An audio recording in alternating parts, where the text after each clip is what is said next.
Hello board stars, मैं रचना Agarwal YouTube channel भाषा की अभिलाषा पर आप सभी का वेलकम करती हूँ।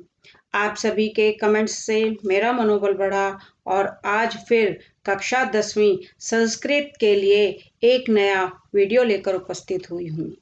यह वीडियो मेरा संस्कृत समास से रिलेटेड है। समास की परिभाषा, उसके प्रकार आदि से संबंधित पूर्ण जानकारी के साथ साथ रिवाइज सिलेबस के अंतर्गत कौन कौन से समास बोर्ड परीक्षा 2021 में आएंगे उनका पूरा विवरण है। इसलिए वीडियोस को पूरा देखें व ध्यान से सुने। लाइक, शेयर एंड सब्सक्राइब करना ना भूलें तथा नए व्यूअर्स बेल आइकन दबाना ना भूलें न्यू वीडियोस के नोटिफिकेशन के लिए। आइए शुरू करते हैं समास। समास जानने से पहले कुछ थोड़ी सी जो प्रमुख जानकारी है वो मैं आप लोगों के साथ शेयर करना चाहती हूँ। कई बार आपके मन में प्रश्न उठते हैं, समास क्या होते हैं, अर्थात समास की परिभाषा। दूसरा प्रश्न आता है, समास में समस्त पद, विग्रह व समास के नाम को जानना क्यों जरूरी है। समास के प्रकार व परिभाषा उदाहरण सहित कैसे लिखी जाती है या कैसे जानकारी प्राप्त की जाती है। संस्कृत कक्षा 10th के 2021 में होने वाली बोर्ड परीक्षा में कौन कौन से समास प्रमुख हैं, चलिए इनकी जानकारी लेते हैं। सबसे पहले हमें ये जानना जरूरी है कि समास प्रक्रिया में पूर्व पद, उत्तर पद, समस्त पद और विग्रह समास का नाम आदि शब्दों का प्रयोग किया जाता है। अब ये पूर्व पद और उत्तर पद क्या होते हैं, ज्यादातर बच्चों को बताया जाता है तो वो बड़े से कंफ्यूज से हो जाते हैं। जैसा कि समास में दो शब्द होते हैं, अतः पहले शब्द को, जिसको कि हम बोलते हैं first half of the word, जैसा कि आप नीचे देख रहे हैं हिम, तो पहले शब्द को पूर्व पद, जैसे हिम आल्य, तो हिम जो है पूर्व पद है, वह दूसरे शब्द को उत्तर पद कहा जाता है। तो first half of the word है पूर्व पद और second half of the word है उसको हम उत्तर पद कहते हैं। जो पहले आया पूर्व, जो बाद में आया उत्तर पद। दूसरा आता है समस्त पद किसे कहा जाता है। समस्त पद, समस्त मीन्स होल, पद मीन्स वर्ड। जब शब्द में से विभक्तियों का, विभक्तियां होती हैं संस्कृत में, आप लोगों को सभी को पता है, जैसे जब शब्द में से विभक्तियों का लोप कर, यानी कि विभक्तियों को हटाकर शब्दों को जोड़कर एक शब्द बनाना समस्त पद कह होता है। जैसे आपको कोई है सीतायाः पति, तो सीतायाः पति का मतलब है सीता का पति, तो सीता पति होगा। जब हम इसको लिखेंगे तो ये हमारा समस्त पद है। इनमें से देखिए, सीता में से यहाँ हमने विभक्ति हटा दी और हमने इसके साथ पति जोड़ दिया, तो सीतापति समस्त पद हुआ। दूसरा आ जाता है विग्रह। विग्रह किसको कहते हैं, दोनों शब्दों में विभक्ति आदि का प्रयोग कर अलग अलग लिखना, अर्थात इसके अर्थ को पूर्ण करना, लिखना ही विग्रह कहलाता है। जैसे कि हमने ऊपर लिया था सीतापति को हमने करा था तो उसका हमने समस्त पद बना दिया, लेकिन जैसे सीतापति तो हमने उसको विग्रह करा, उसको तोड़ा तो सीतायाः पति। तो आपको अभी ये दो जानकारियां जो मैंने दी हैं। तीसरा आ जाता है, कई बार प्रश्न उठता है कि समास का नाम, प्रश्न में कई बार समास का नाम भी पूछा जाता है। कई इस प्रकार के प्रश्न होते हैं कि उसमें आपको दिया होता है और आपको ऑप्शन छांटना होता है। जो समस्त पद या विग्रह किए हुए समास को उसके नाम के अनुरूप वर्ग में लिखना कि ये वह जो वर्ड है ये कौन से समास का है, लिखना समास का नाम कहलाता है। जैसे आपसे क्वेश्चन किया गया अनुरथम के लिए समास का नाम छाटो। अब अनुरथम वर्ड जो है वो कौन सी कैटेगरी में आएगा, तत्पुरुष में आएगा, द्वंद्व में आएगा, अव्यय भाव में आएगा या सभी में आएगा?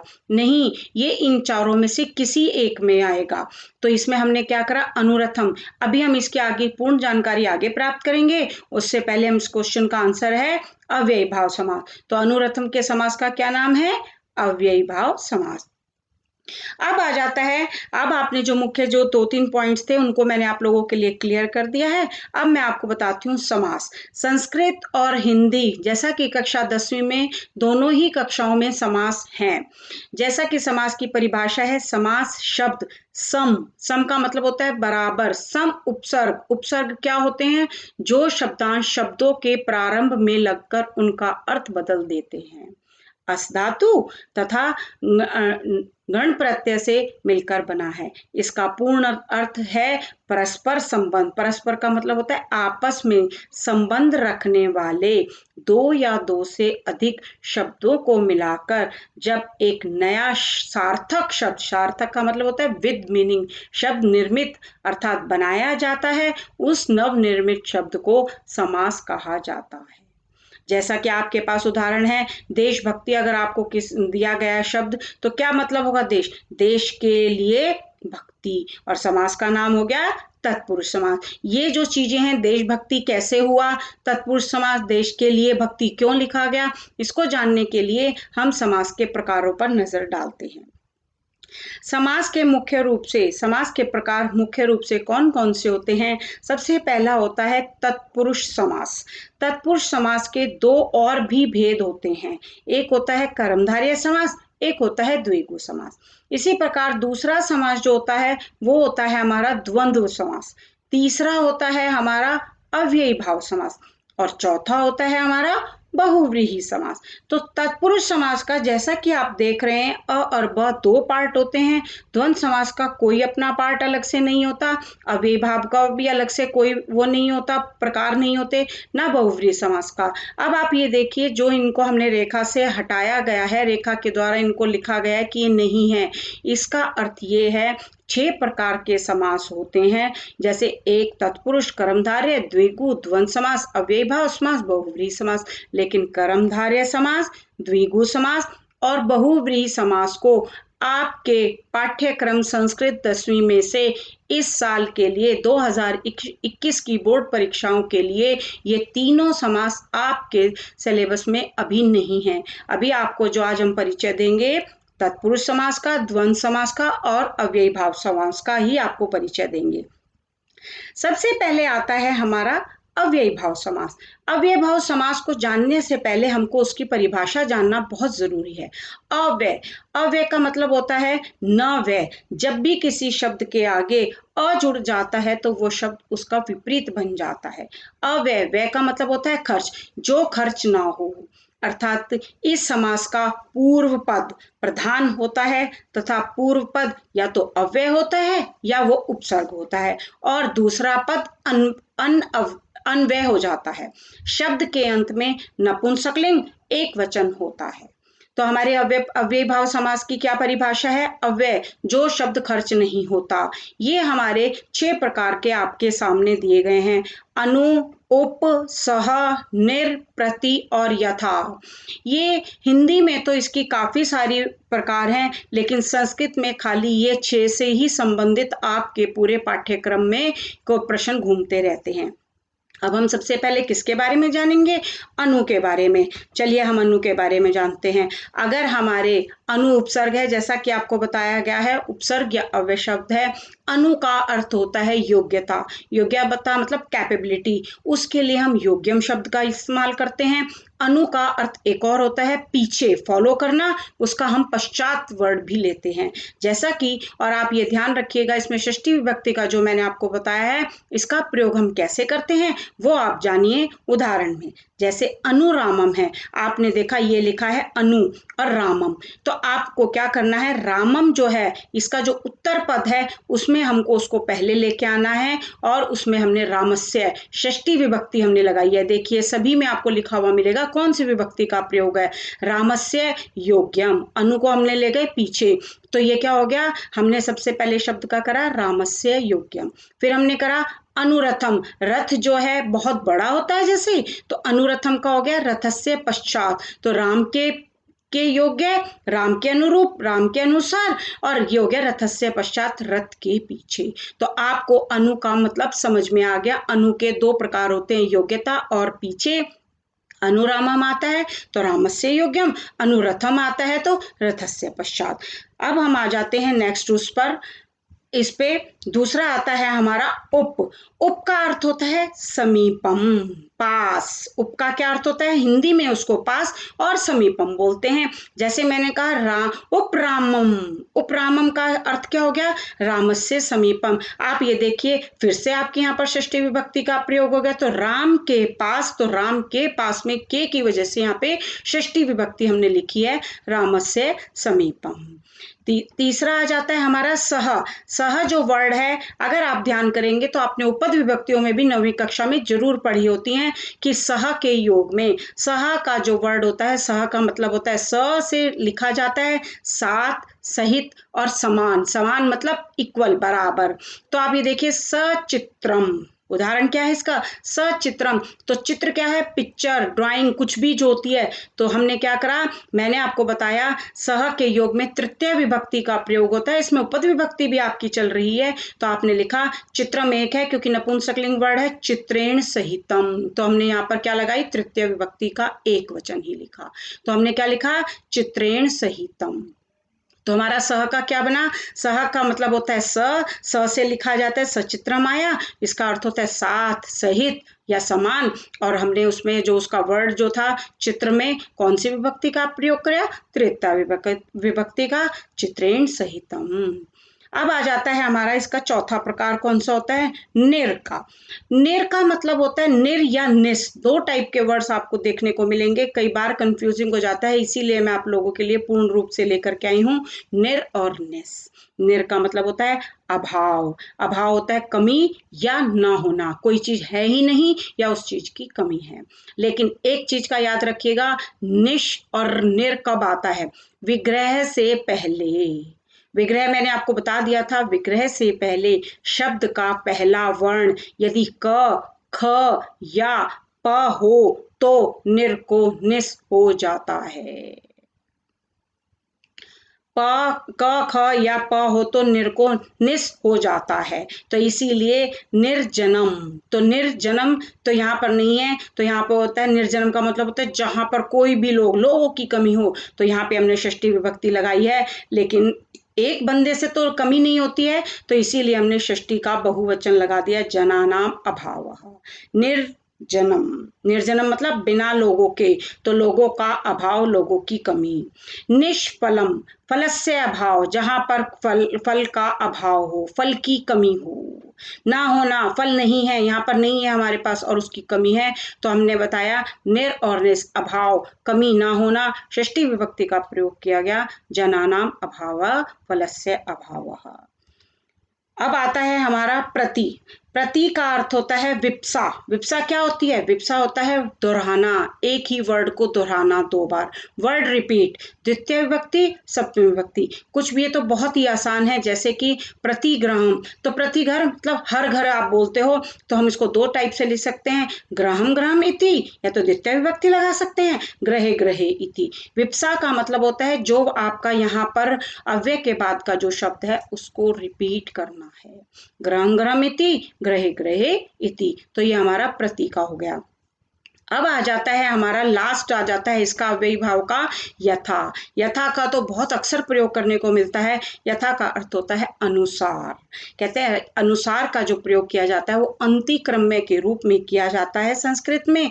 जैसे आपने बोला यथा बलम, तो क्या हो जाएगा, बलम में द्वितीय विभक्ति लग गई। इसमें हमेशा जो उपसर्ग के बाद का शब्द होता है उसमें वही विभक्ति लगती है जो आपको दी गई होती है, द्वितीय विभक्ति लगी है, बलम अंतिक्रम्य, तो बल के अनुसार। क्या हो गया हमारा, यथा बलम, बल के अनुसार। हमेशा जो अव्यय शब्द होंगे उनके मीनिंग चेंज होंगे और वो आपके शब्द के पीछे जाकर अपना रूप बदल करके वहां पर प्रयोग किए जाएंगे। अव्ययी भाव समास की यही सबसे बड़ी विशेषता रहती है। अव्ययी भाव समास हमारा यहीं पर खत्म होता है। अब आ जाता है हमारा तत्पुरुष समास, जिसको कि आप विभक्ति तत्पुरुष समास भी कहते हैं। विभक्ति जो कि संस्कृत के कारक चिन्ह कहे जाते हैं। इस वाले समास की सबसे बड़ी विशेषता यह है कि दोनों पद प्रधान होते हैं। मैंने पद आपको बता दिए थे, पूर्व पद और उत्तर पद, तथा विभक्ति का लोप हो जाता है। प्रथमा विभक्ति में यह समास नहीं होता। इसके अलग अलग टाइप्स होते हैं। द्वितीय विभक्ति से जब यह समास चलता है तो द्वितीय विभक्ति से युक्त शब्दों में या तो वर्ड के एंड में श्रित होगा, अतित होगा, पतित होगा, गत होगा, अत्स्यत होगा, प्राप्त होगा, अपनः द्वितीय विभक्ति में होते हैं। पूर्व पद में हमेशा द्वितीय विभक्ति का प्रयोग होता है। ग्राम गतः, तो क्या हो जाएगा? ग्रामम गतः। तत्पुरुष समास, ग्रामम गतः। सुख प्राप्त, सुख को प्राप्त, तो देखो को इसका कारण चिन्ह होता है, तो सुखम प्राप्त। तो तत्पुरुष समास के ये होते हैं। इनमें विभक्तियों के हिसाब से विभक्तियां लगाई जाती हैं और तत्पुरुष समास के भेद बनते हैं। तीसरा हो जाता है तृतीय विभक्ति। विग्रह करने पर पूर्व पद में तृतीय विभक्ति आती है। कैसे? विद्याहीन, विद्याहीन। आपको बस शब्दों का ध्यान करना है। विद्या हमारा पुल्लिंग है तो हमें तृतीय विभक्ति पुल्लिंग के हिसाब से लगानी है। अगर विद्या हमारा स्त्रीलिंग है तो स्त्रीलिंग, और नपुंसकलिंग है तो नपुंसकलिंग के हिसाब से। विद्याहीन है, विद्याहीन है, तत्पुरुष समास। हस्तलिखित, हस्तलिखित, हस्तेन लिखित है, हाथ से लिखा हुआ। तो ये कौन से हो गए? विभक्ति के कारण ये हमारे तत्पुरुष समास हैं। चौथी विभक्ति का आ जाता है चतुर्थी तत्पुरुष समास में। विग्रह करने पर पूर्व पद में चतुर्थी विभक्ति का प्रयोग किया जाता है। पाठशाला, पाठ मतलब पाठ के लिए शाला, यानी कि हम पाठ करने के लिए जो शाला होती है, तो पाठाय चतुर्थी विभक्ति लगा दी, क्योंकि पाठ में अगर पुल्लिंग वर्ड होगा तब भी पाठाय बनेगा, अगर ये वह शब्द नपुंसकलिंग होता तब भी ये सेम बनता, क्योंकि पुल्लिंग और नपुंसकलिंग में तृतीय विभक्ति से लेकर सप्तमी विभक्ति तक एक जैसे ही रूप चलते हैं, खाली आपके स्त्रीलिंग में चेंज होते हैं। काक बलि, काक बलि, काकाए बलि, कौवे के लिए बलि, तो ये हमारे क्या हो गए? ये शब्द हमारे तत्पुरुष समास के हो गए। इसी प्रकार पंचमी तत्पुरुष में आता है। विग्रह करने पर पूर्व पद में पंचमी विभक्ति लगाई जाती है। चौर भयम, भय में हमेशा पंचमी विभक्ति का प्रयोग होता है। आप अगर ध्यान कीजिएगा उपपद विभक्तियों में आपको दिया गया है चौरात भयम, चोर से डर, तत्पुरुष समास। आकाश पतित है, पतित मतलब अलग होना, आकाश से गिरना, आकाश पतितः, आकाश से गिरा हुआ, तो भी तत्पुरुष समास। वैसे विभक्ति के हिसाब से भी देखोगे तो डरने में भी और गिरने में पंचमी विभक्ति का प्रयोग होता है, तो हमेशा पूर्व पद में ही विभक्ति लगाई जाती है। उत्तर पद को हमको ऐसे का ऐसा ही लिखना होता है। उसके बाद आ जाती है हमारी षष्ठी तत्पुरुष समास। विग्रह करने पर पूर्व पद में षष्ठी विभक्ति का प्रयोग होता है। विद्या आल्य, बड़ा ही कॉमन सा शब्द है, विद्याया आल्य, विद्या का घर, तत्पुरुष समास। देव प्रसादात, देव का महल, देवस्य प्रसादात, देवता का महल, तो ये तत्पुरुष समास। ये अपनी जो नॉर्मल है उसी के हिसाब से ही आपको ये बताए जा रहे हैं। का के कारण षष्ठी विभक्ति, का के कारण षष्ठी विभक्ति। उसी प्रकार सप्तमी तत्पुरुष समास में विग्रह करने से पूर्व पद में सप्तमी विभक्ति का प्रयोग किया जाता है। जलमग्नः, जले मग्नः, जल में मग्न, में आ गया में के कारण, क्योंकि उसका कारक चिन्ह ही में है, तो जल में मग्न, तत्पुरुष समास। न्याय पंडितः, न्याय में पंडित, यानी कि न्याय में जो ज्ञानवान है, तो न्याय पंडितः, तत्पुरुष समास। इस प्रकार आपको द्वितीय से लेकर सप्तमी तक के सारे समासों के बारे में, तत्पुरुष समासों के सारे भेदों का हमने उल्लेख किया है। अब आ जाता है इसका जो आपके कोर्स में है 10वीं के रिवाइज सिलेबस के हिसाब से द्वंद्व समास। द्वंद्व समास बहुत ही सिंपल और साधारण सा है। इसमें बिल्कुल भी कोई अलग से कोई भी नया रूल नहीं फॉलो किया जाता। इस समास में सभी पद मतलब दोनों के दोनों, अर्थात पूर्व पद और उत्तर पद प्रधान हो, दोनों ही वर्ड्स की इंपॉर्टेंट होती है, वह द्वंद्व समास होता है। तथा दोनों पदों के शब्दों के बीच में च अथवा च और अथवा आता है। कुछ भी इनमें से च और अथवा कुछ भी आ सकता है। जैसे आपने लिखा रामः च कृष्ण च राम कृष्णौ, देखो ये औ है, बाल है, बालऊ, बालऊ का मतलब होता है दो लोग, तो बालः च बालः च, तो उसको हम लिख सकते हैं रामः च कृष्णः च। तो क्या बन गया? द्विवचन के कारण ये आपका वो बन गया राम कृष्ण द्विवचन के कारण। अब अगर हम आगे लेते हैं तो इसका प्रकार है द्वंद्व समास के यूं तो तीन भेद हैं, लेकिन आपके कोर्स में खाली एक ही भेद आ रहा है जिसको कहते हैं इतरेतर द्वंद्व समास। इतरेतर जो है वो द्वंद्व समास का ही भेद है। इसमें पेयर ऑफ वर्ड मतलब जोड़ा होता है। जोड़ा होता है मतलब दो वर्ड्स होते हैं, किंतु कई बार तीन के समूह में भी तीन शब्द भी होते हैं। उसमें सबसे बड़ी जो चीज है ध्यान देने योग्य, आपको उसके उदाहरण पर जाइए, देखिए आपको यहाँ ध्यान से पढ़िएगा। राम कृष्ण अर्जुनाः, बालय बालौ बालाः। जब हम तीन चीजें को इकट्ठा करते हैं तो बालाः कर देते हैं, जैसे तो रामः च कृष्णः च अर्जुनः च। देखिए रामः च एक, कृष्णः च दो, अर्जुनः च तीन। तो तीनों ही हमारे पुल्लिंग के शब्द हैं, इसीलिए अर्जुन के बाद जो था बहुवचन आ गया, द्वंद्व समास हो गया। माता पितृ, माता देखो माता और पिता, तो माता च पिता च, सभी में हमारा प्रथम पुरुष प्रथमा विभक्ति एक वचन का ही शब्द आ रहा है। माता पिता, माता च पिता च, माता मातारौ मातरः, पिता पितरौ पितरः, राम रामौ रामः, कृष्ण कृष्णौ कृष्णः, अर्जुन अर्जुनौ अर्जुनाः। सब में प्रथमा विभक्ति एक वचन।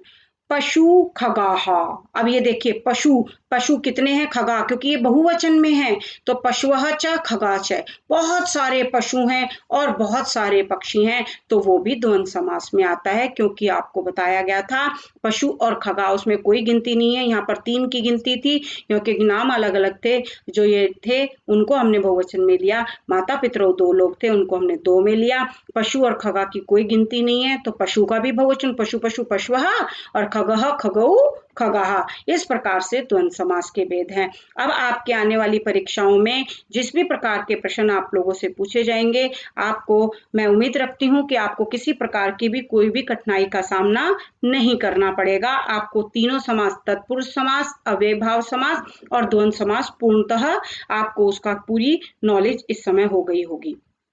आपके अपने चैनल भाषा की अभिलाषा पर जल्द ही मिलेंगे नए वीडियोस के साथ। वाच्य परिवर्तनम, समय लेखनम, अव्ययपदानी। घर पर रहें, स्वस्थ रहें, लाइक करें, शेयर करें और सब्सक्राइब करें। धन्यवाद। मैं रचना करवा।